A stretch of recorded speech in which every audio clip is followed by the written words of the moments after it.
The views and opinions of the hosts and guests are their own and do not necessarily reflect the position of the management and staff of Guardian Network.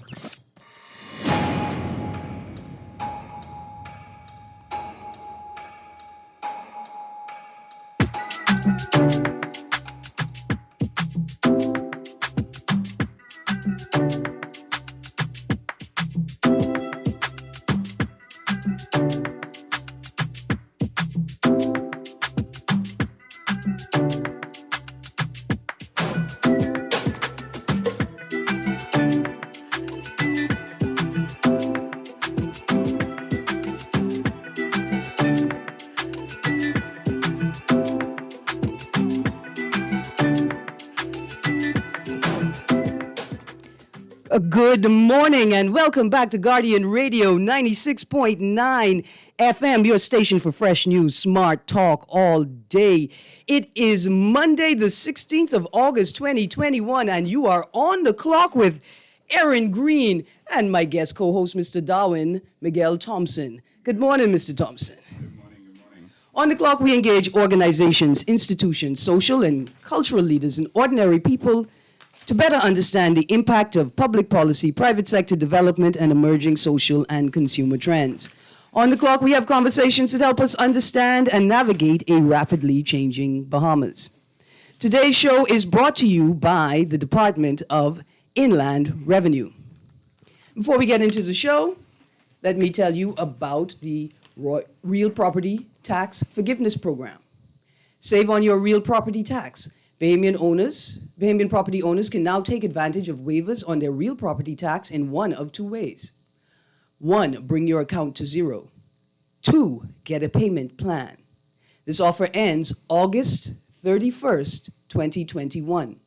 For further information, email rptforgive@bahamas.gov.bs or call 242-225-5778. That is a toll-free number, and this message is brought to you by the Department of Inland Revenue. Well, good morning. Today I want to tell you about a tale of two fools on the Bahamian Road. This morning, fighting each other to get onto West Bay Street via Cumberland. And all they had to do was put on their turn signal. Right. That's it. I want to say good morning to the woman that found herself lost on Shirley Street just outside of Sayers Road. I don't know how you managed to turn your car in a cycle on Shirley Street, but surely you are lost, and I hope you find your way. To the government worker, the red plate that ran the red light in front of us unnecessarily. Boss, you was already late. It didn't make no sense to do that. You was already late to work. You live in the Bahamas. We don't do that. Take a page out of Bahamas Air Manual, right? We may be late, but you're going to get there and you'll be great. No crashes, none of that thing. Just strive to arrive alive, people. And I need to say this because I saw two things over the weekend that just struck me and I just stunned me. First of all, I saw a gentleman driving his gas truck through the road like it was a Honda, like it was a 6. He was prancing, like the guys on the bike used to do, and they turn and he was prancing with a gas truck. I mean, it would have been impressive, but for the fact that it wasn't the Foolishness Olympics, right? Driving it like a Honda. Wow. Like a Paso. Like a little note, like a matchstick car. I just run away from gas trucks on the road, man. You have to run away from them. You have to try to stay from them. In fact, I ain't calling no names. I will do soon, maybe, possibly. But there's 3 different trucks over the weekend. Gas trucks. Mm-hmm. With their markers, right? Clearly displayed on them. Just doing pure foolishness. Yeah. Like, why would you drive through a walking community at 45 miles per hour in your gas truck? It don't make any sense. There's plenty of things that don't make any sense. And you know what people tell me? People tell me, man, Erin, you have to ignore these things, man. You have to figure out how to pretend like they don't exist. That's why you end up on an obituary and don't even remember what happened. Right? And I said to them, I said, look here. You live on an island. You could drive past that thing, but you can end up driving right back around to it. You can't avoid it because you live on an island. You can't get away from the things that people are doing around you. You can't pretend like it has no impact on them, and you can't pretend like what you do has no impact on anybody else around you. We too big and grown for that now. We too old for that, people. To sit down and pretend like our actions don't impact other people around us. I know a lot of people on both sides of this vaccine divide sitting there saying, she's right. What you do, you get take that vaccine because you got to make sure I'm safe. I want to do these things. And the people who take the vaccine also have to remember that their actions impact others around them. I'm going to say this right now. Can we please stop calling people who don't agree with us stupid? Could we please stop calling them ignorant because they don't believe, they don't have the same faith that we have? Right. These are important. In the 21st century, this is what a democracy is rooted in. Right. Is that people don't have to believe what you believe, and you still got to make space for them. Right? And if y'all don't believe me, the Anglican Church say gay people exist and you know they exist, so you, the church, are obligated to create a listening ear for them, whether you agree with them or not. You're still obligated to create a mechanism to hear them. These are all important things. I got a text here. Great show as usual. The Taliban took over Afghanistan. Question, how could the president cross there? Could tell his people like pushing out King. We can link up later. Ms. Greene, you can't run a country and push out. This is a crazy world we live in. The person who drive the gas truck, question, did he have it on 2 wheels? If so, nothing surprised me in Nassau. No more. Nassau is not a real place.com. Let's talk about that. That Afghanistan thing is serious, man. Yeah, big issue. One of the worst news that we've gotten this year, aside from the fact that the country's climate is significantly declining. Yeah. I don't know if you have any comments on it. Well, no, it's crazy. It's just crazy. It's a shock. It's a shock to see this quick transition, right? Right.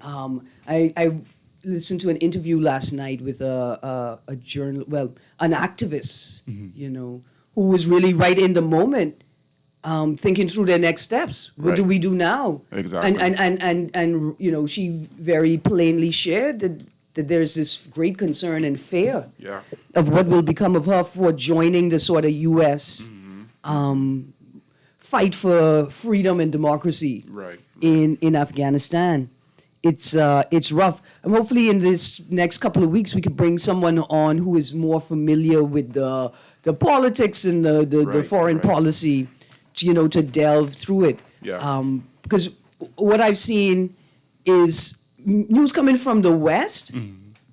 I'm not saying, hey, I'm pro Taliban, like I'm pro freedom, even if they want to kidnap and rape young girls. I'm not for that. But the question is, what we are receiving in the media, Western media, is it an authentic picture? Exactly. Right? Is it all of the voices? Are there voices we're not hearing out there?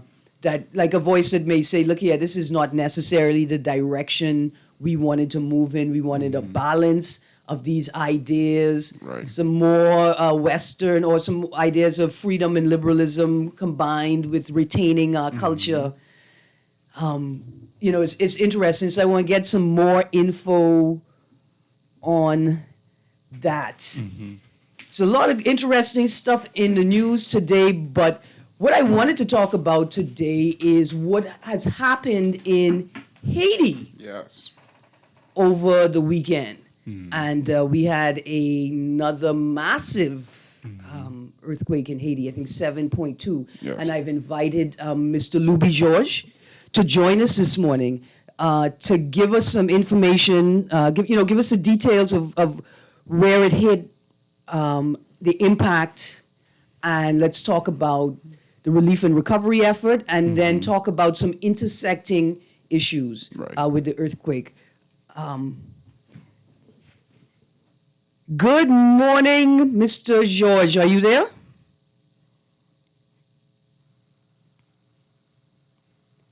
Good morning, Louis. You there? Good morning, Erin. How are you? I am good, thank you. How are you? I'm okay, man. Yep.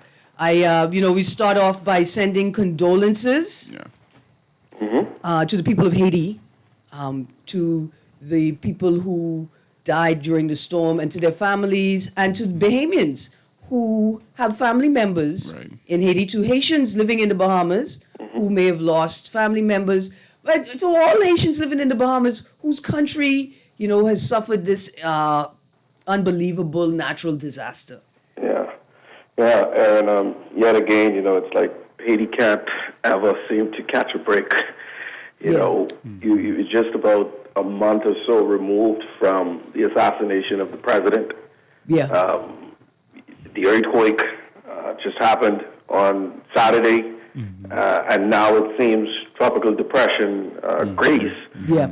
Its path will, take it directly through Haiti.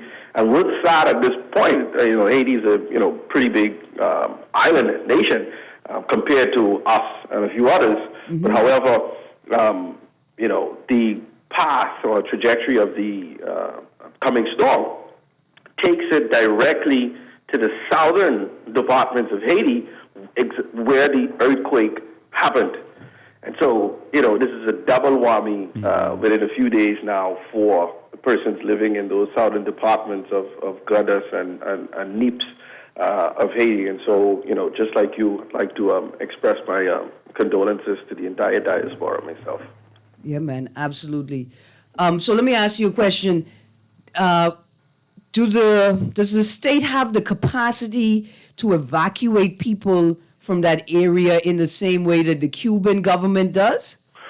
Well, I can't answer that question outrightly. I don't live in Haiti and I don't work for the government, but so far there have been a lot of evacuation exercises going on. The government has mobilized the boats, watercraft, and aircraft that they have at their disposal, and also the U.S.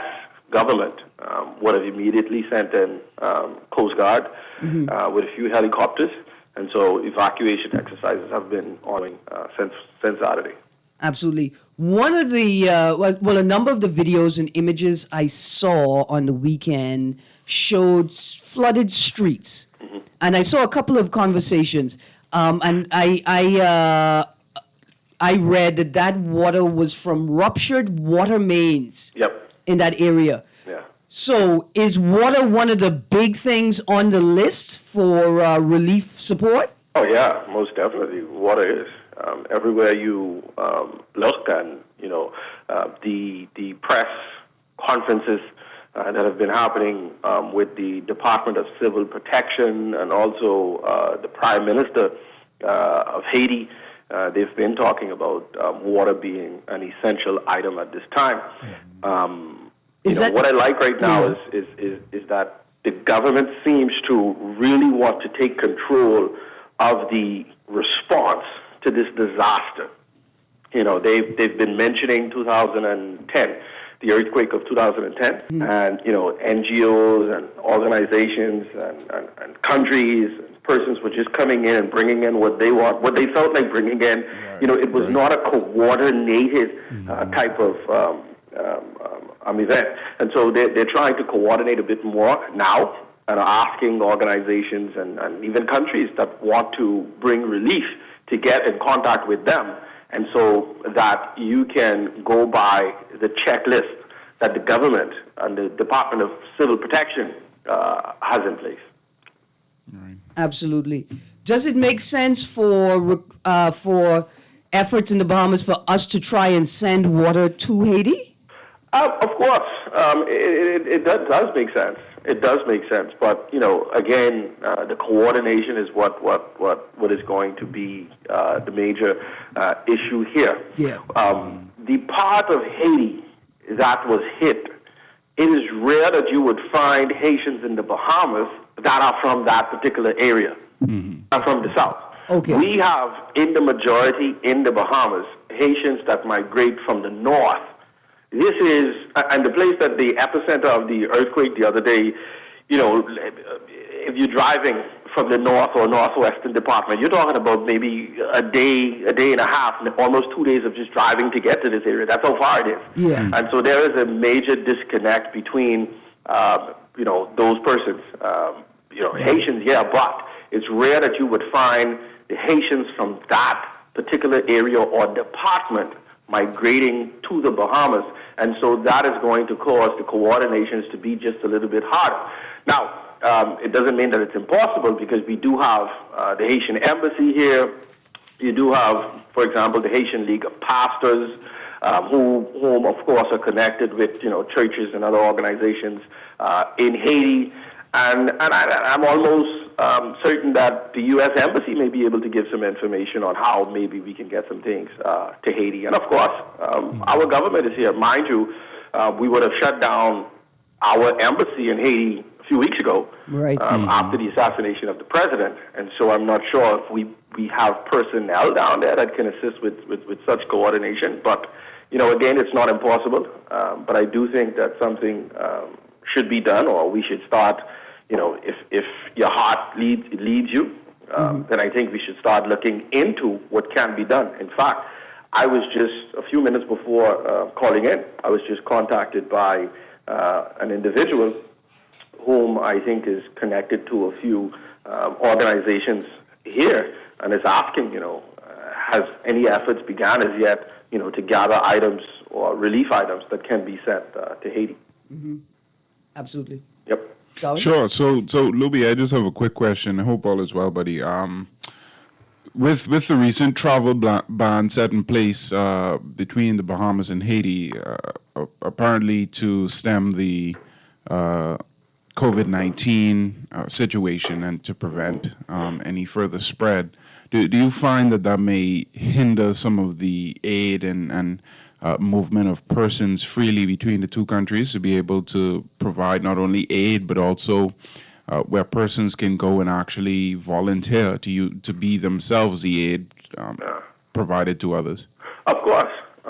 I mean, we do have a travel ban, and that is here. And I'm sorry, morning, bro. I didn't realize that you were on the show, but it's always a pleasure, and it always brings me joy to speak to you and to hear your voice.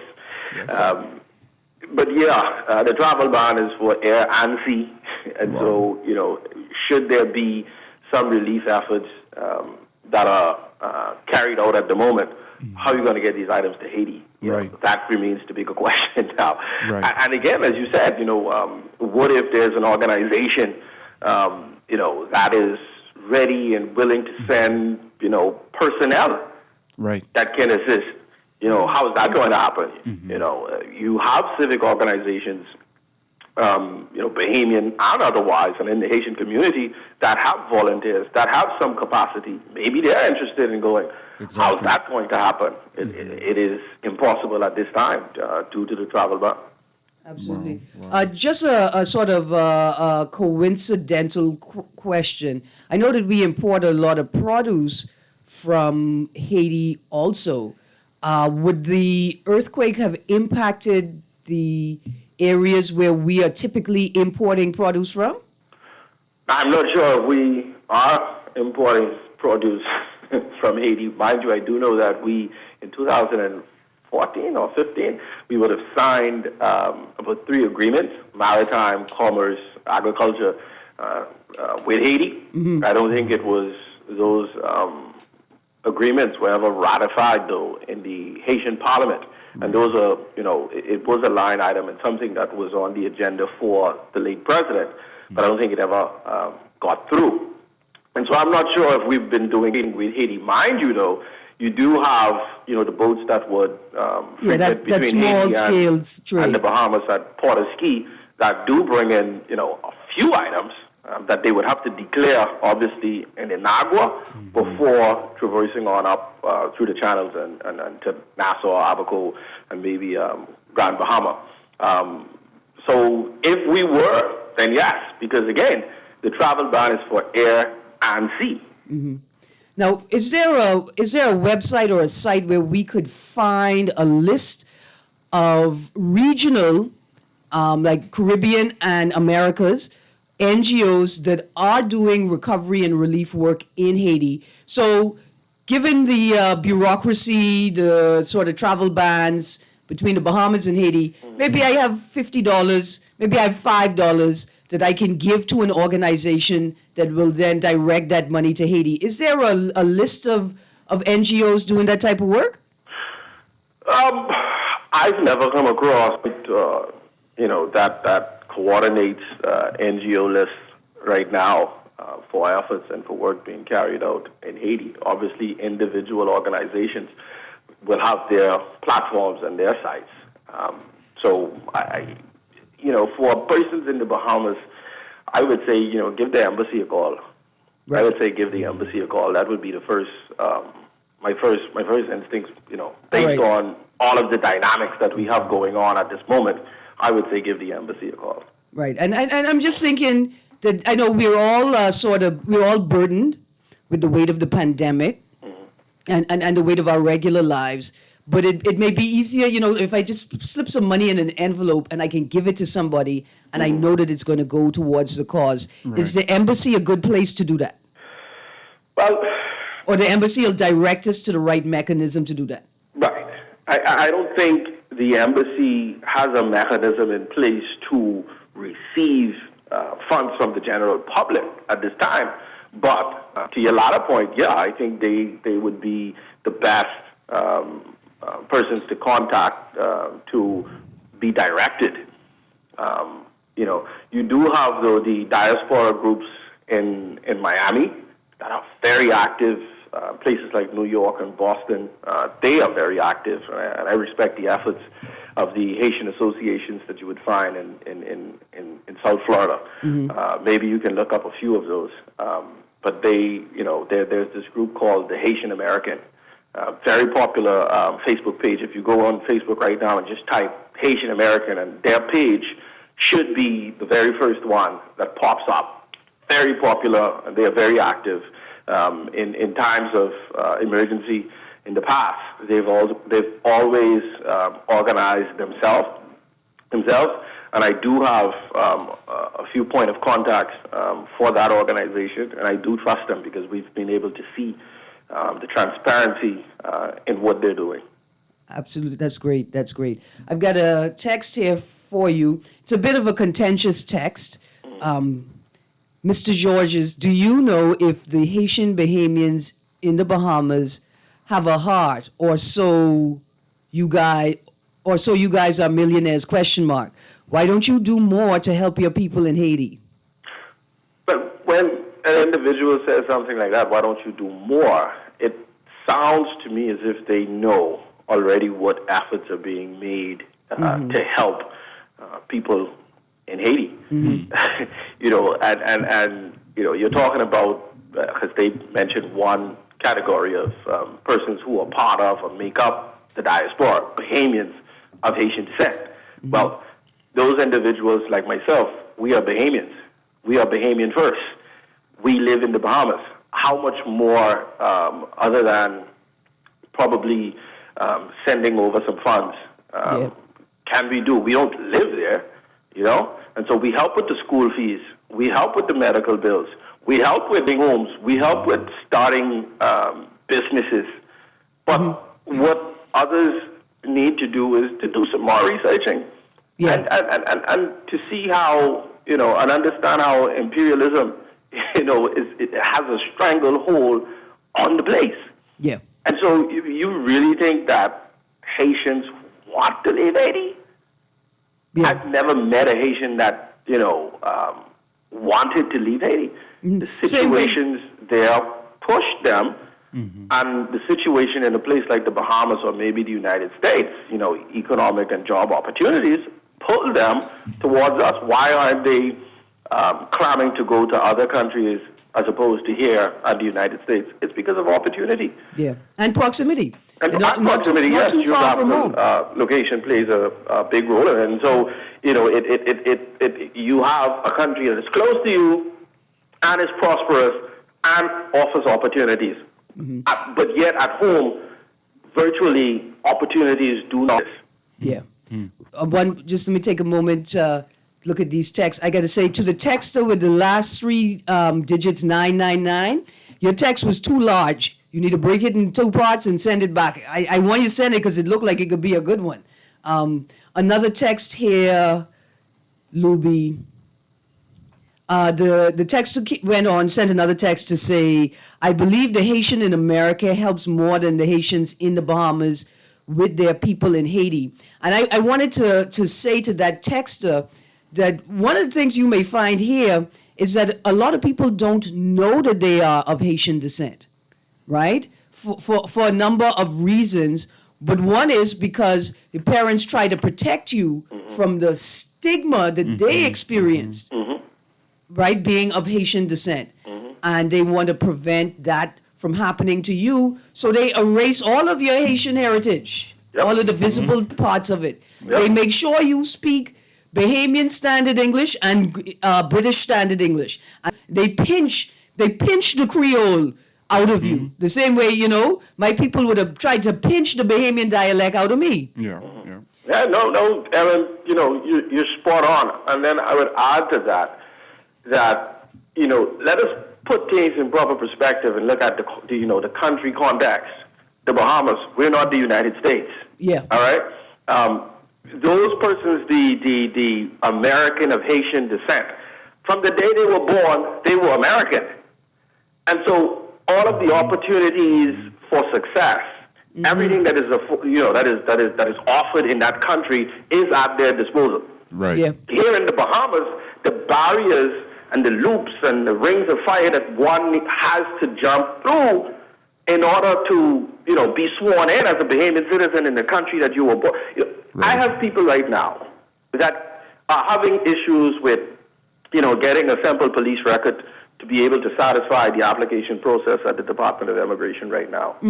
Because they don't have an NID card or right now a debit card. Remember now, we just went full digital. I can't go and, hey, here's my card, you use it.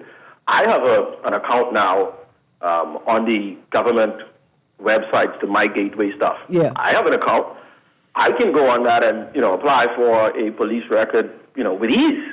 But the person who is of same age with me, born here in the Bahamas, because they've not yet been called to the immigration department to be sworn in, they can't get a police record as easily. Right. Absolutely. You see what I'm saying? So the barriers, let us put things in proper perspective.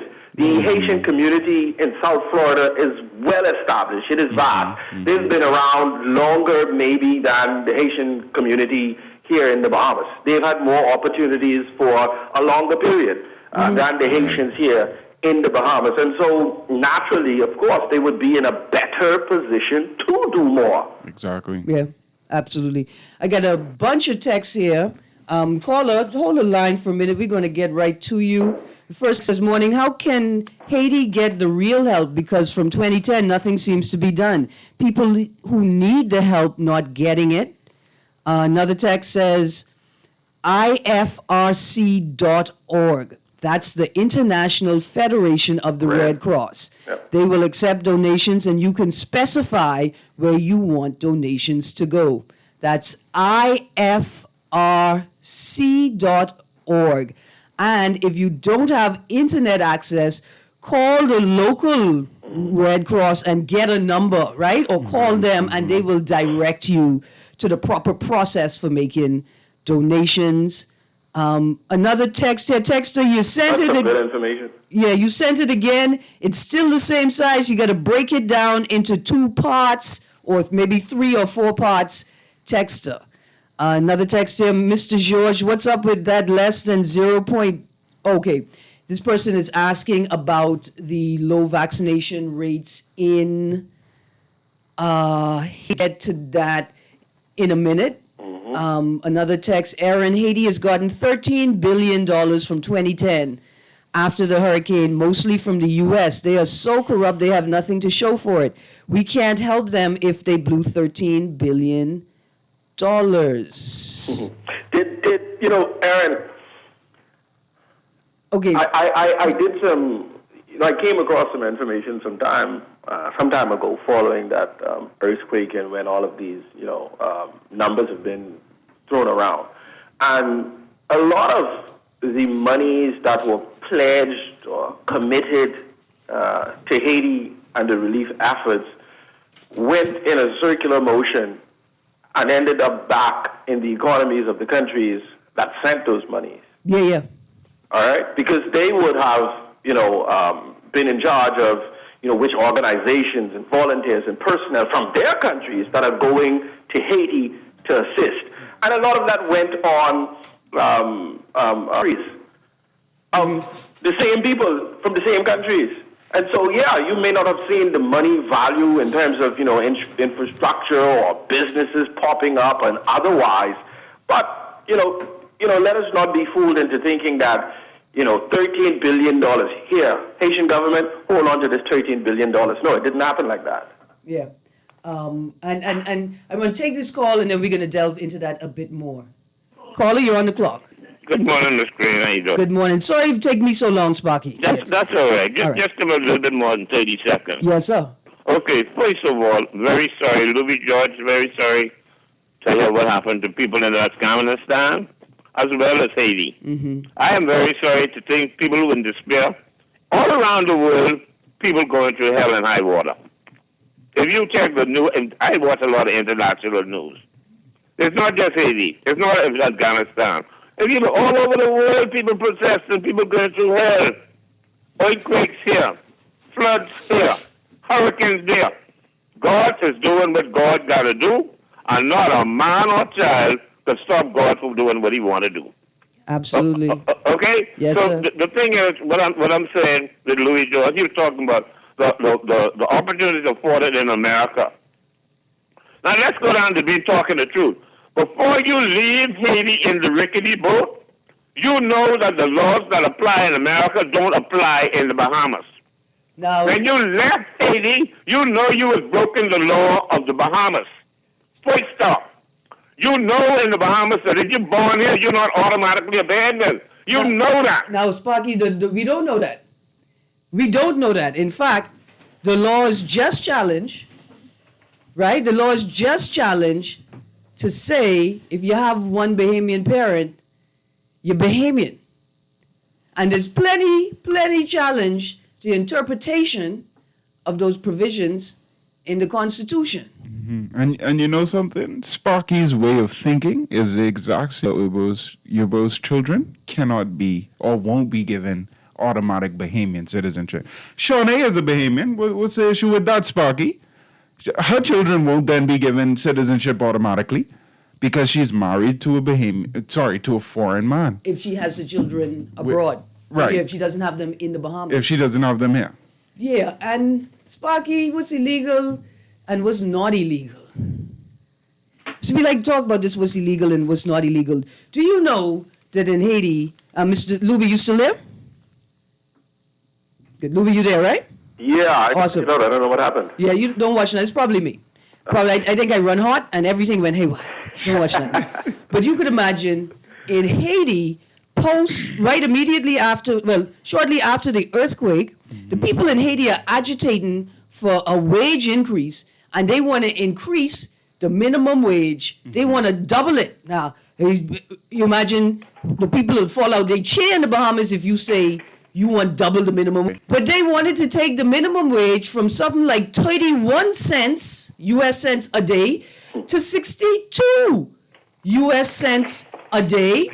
And the people then protest, and the American interests, economic interests, and political interests protested a pay increase from 31 cents a day to 62 cents a day. When people talk about what is and isn't illegal and what should and shouldn't be illegal, Right.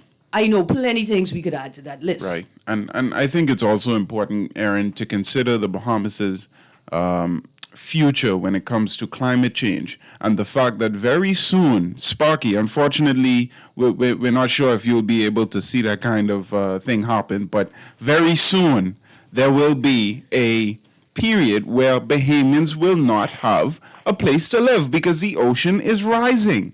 So we have to take... We have to use compassion. Use compassion because we expect it to be there. Yeah, and it ain't gonna be for us. We could be praying for it. Right. For our children, descendants, our children, right. Our grandchildren, our nieces, and our nephews. Let's roll through the bell. I see I got another caller on the line there, Arlington. Let's check out that caller, Luby. Good morning, caller. You there? Hey, good morning, Erin. Oh, good morning. How are you? And good morning to the gentlemen. I hope you had a good weekend. Yes. Yes. And I hope you feed the raccoons. Man, look here. I see a video. Video with about 60 raccoons in one to be real with you, at least the raccoons could find something to eat. Some Bahamians can't even find something to eat. Yeah. But such is life. Yeah, man. I feel you do it. Such is life. Mm-hmm. But I heard you said something about helping and reaching out to Haiti and different things. But Miss Greene, if you ever talk to real, true Haitians, and I use that with the greatest respect, they are not down with coming here illegally. They are not down with their own people working here illegally. Yeah. And I'm talking, Miss Greene, you have some very productive, and I use this word with the greatest respect, Haitians in this country. Yeah, man. And then you have some in here, right, who just completely down with foolishness. Man, okay, do it. I got you. All right? And I will say this, ma'am. I don't think Bahamians are against Haitians, you know. The problem is that, for me, my experience of talking to people, right, you got their own against one another. Just how you have some Bahamians against one another, you have the same thing with the nationalities against one another, because you have they don't like when they come to the country and they go into a place and bring it down to nothing and cause, you know what has happened, Ms. Greene, I can leave this with you. A lot of Haitians who want to do good, because of the Haitians who decide to come here and do wrong, the same thing with Bahamians in their own country, it's caused it hard for Haitians who want to do good. And I speak on behalf of all of them who here legally to continue to work and continue to be a productive citizen in this country. And Louis Georges, let me tell you something. When you want to talk about the sufferings of those nurses, those doctors who can't get paid, the hospital leaking. Don't talk about Rights Bahamas. When you talk about Rights Bahamas, you never talk about Bahamians. I didn't. Do it. Yeah. Do it. You can't come on the show. I don't know what's going on there. You can't come on the show and tell my guests what to talk about. Come on, man. And you can't come on the show and say you can't talk about Haitian, Bahamian, or migrant rights if the Bahamian issues are not solved yet. You can't do that. And let me tell you why.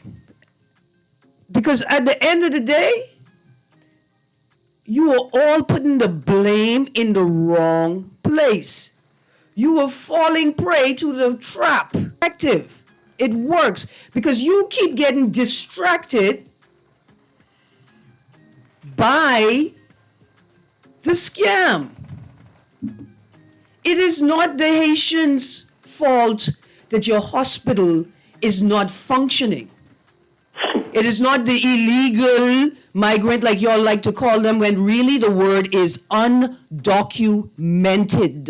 Human beings cannot be illegal, my people. Your hospital is falling apart because the people who are responsible for it do not care about you. That's why it's falling apart. That's why we could sit back and hear anecdotal stories about people working for the PHA. Now let me say this. You heard me say anecdotal stories about people allegedly working for the PHA and allegedly injuring themselves and coming back to work with PhDs and demanding to be placed new qualifications. You could really sit here and suggest that it's the Haitian, to suggest that we are part of the problem because we focus on migrants instead of focusing on the hospital. Ask your MP why he hasn't taken a pay cut yet. And it's funny because... Hold on, let me rant for a second. Sure. Ask your MP why they spend all that money to go entertain cruise ships,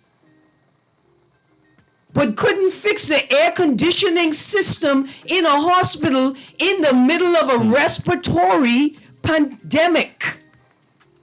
They can't figure out how to place UV filters in spaces where the general public have to be.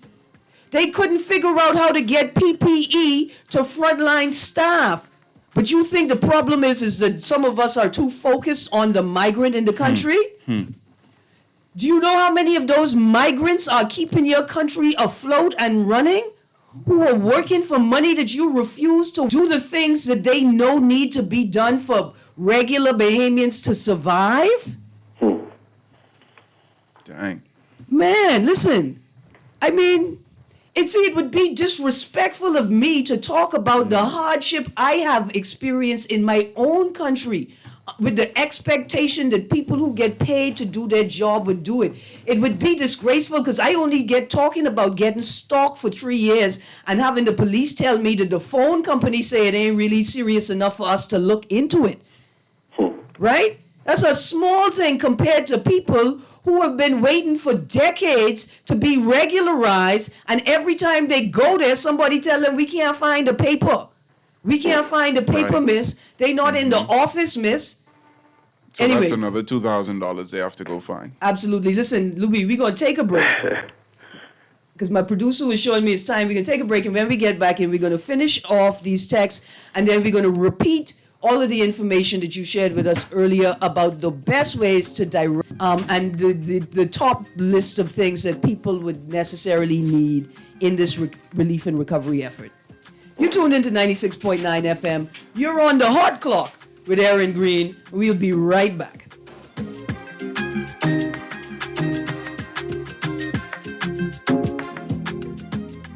I've been representing all my life. I'm getting ready to make it count this time. Since it's 2021 for your family line, you better get ready. It's about that time. So tell mama to be ready. Tell it to the whole family. Go round the 242. The count depends on you. So tell Ted to go tell below. Mark it down on your calendar. Since it's 2021, this one's for everyone. Like what you're hearing on the show? Want to support the conversation? Sponsor On the Clock today. Call Janet Lees at 302-2304. That's 302-2304. Be the solution. Sponsor On the Clock with Erin Greene, where she dissects, we discuss, and you decide. In Radio 96.9 FM. Fresh news, smart talk, all day.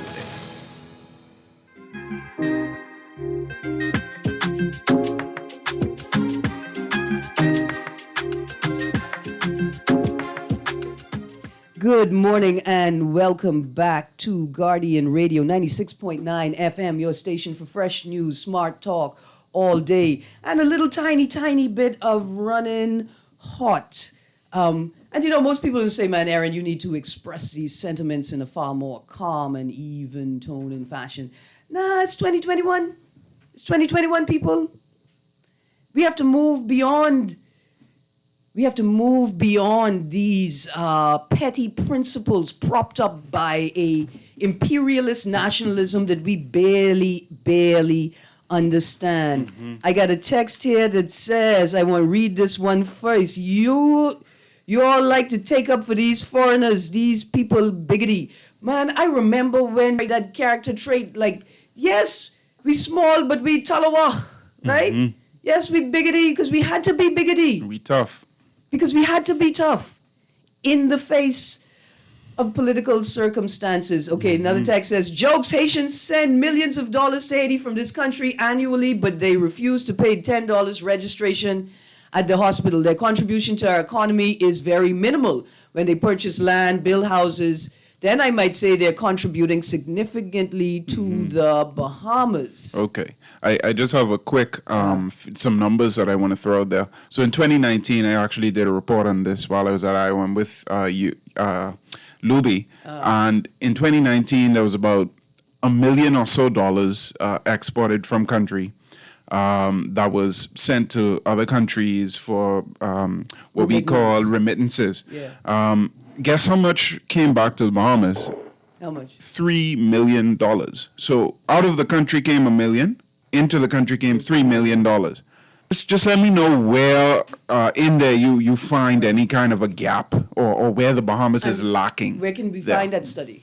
I'll have to pull that up and share that with you. Yeah, so I'll have that. Can I say something real quick just on the whole remittances thing? And I want to thank Shivago Lang, your colleague at Guardian, for this. I was at a panel discussion at UB a few years ago, and he said something, and it stuck with me since then, and it makes absolute sense. And it's a different way or a line of thinking when we think about remittances, and we come with this.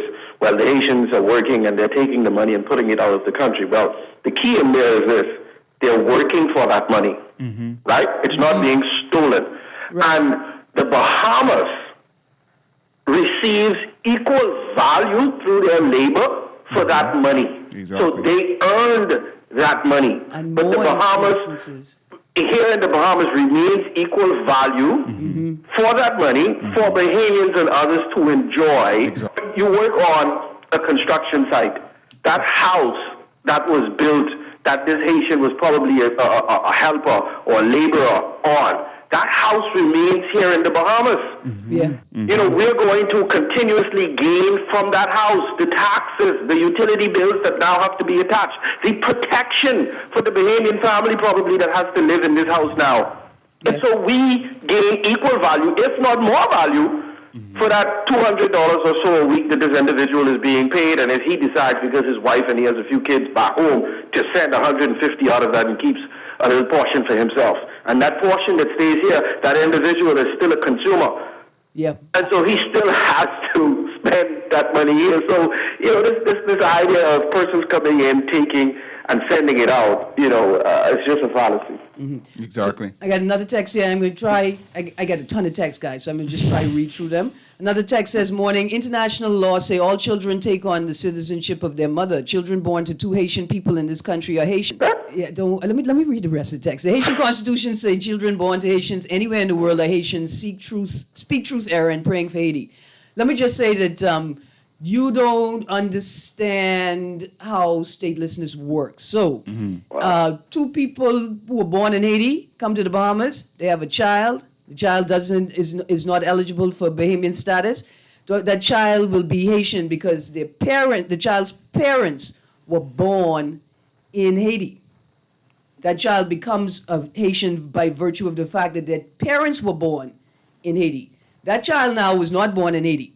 When that child has a child, that child is not automatically Haitian because their parent was not born in Haiti and their parent didn't get their citizenship because they were born in Haiti. It was passed on to them. So we do have a situation here, right, where we can have, and they exist, stateless, we would be called stateless Bahamians, but what you would call, Texas, a stateless. We have, according to our nationality laws here in the Bahamas, we ourselves have scenarios where Bahamians can pass on, and in certain scenarios where Bahamians cannot pass on their citizenship to their children, depending on their marital status or where in the world you have this child.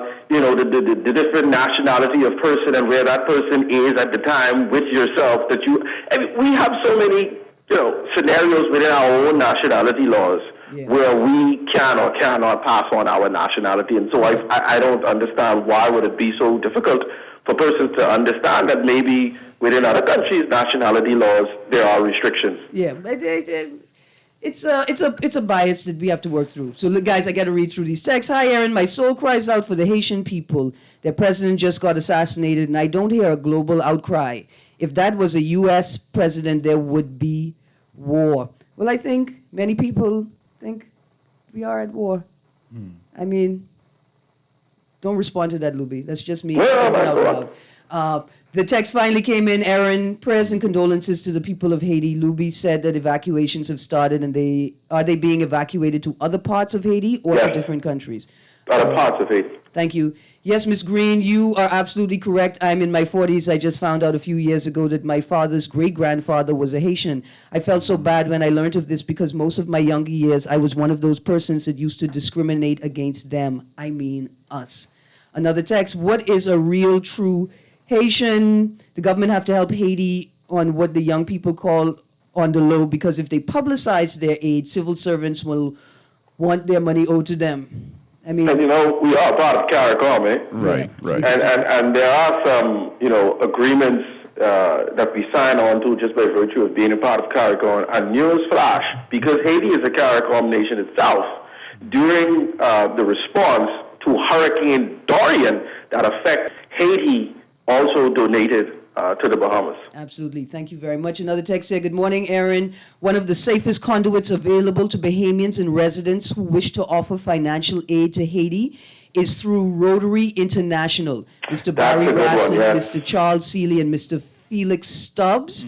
You should reach out to them. What Haiti needs is discipline, not compassion. Why would you continue to have kids when they have to eat dirt cookies? Dear texter, that word compassion. That's where we're going to focus in this moment, on that word compassion. Another text, I believe Rights Bahamas is not for Bahamians. Can we just let that go? Yeah, we can let that go. Can I say something real quick, Erin? Yeah. I've not been a member of Rights Bahamas now for 2 years. For 2 years. Yeah. I left Rights Bahamas in 2019. And so the views, opinions expressed by Rights Bahamas has nothing to do with me, and vice versa. Whatever I say, nothing to do with Rights Bahamas. Absolutely. Another text here. Morning, Erin. What a show to be real. Do it is on point. Believe it or not, some of our people don't like to hear the truth. No, Texter. We just don't like to hear foolishness. That's all. I think that this is one of those issues that are far more complex than you could imagine. Another text, Luby need to go to Haiti to live. He cares so much about them. I do. Boy. I do care a lot about Texter. them. I do care a lot about that text. That's right. Yeah, he does. I have to pick up my bag and do the show from Haiti then. Look at how much I care. I automatically Haitian. Let's go. You Haitian sympathizer. Darn it. Okay, now last text. I did not know you were anti-Bahamian. Oh, Lord. Something. I hope Guardian cancels your show. Hold on, I got to read this one out loud and I out of time. I did not know you were anti-Bahamian. You saw some... Oh, they called me a SOB. I hope Guardian cancels your show. P.S. You have the second most boring show next to the 2 o'clock show. Texter. Wow. Thank you for spending your 6 cents. Thank you for your Christianity. No, both BTC and I appreciate it. But don't worry, Texter. I'm not anti-Bahamian. I'm pro-human. To be nationalist would then be to be anti-Bahamian, right? I mean, to be anti-human. I'm just pro-human. That's it. I want to love bigger than nationalities. I want to love bigger than this imperialist construct you seem to be stuck in.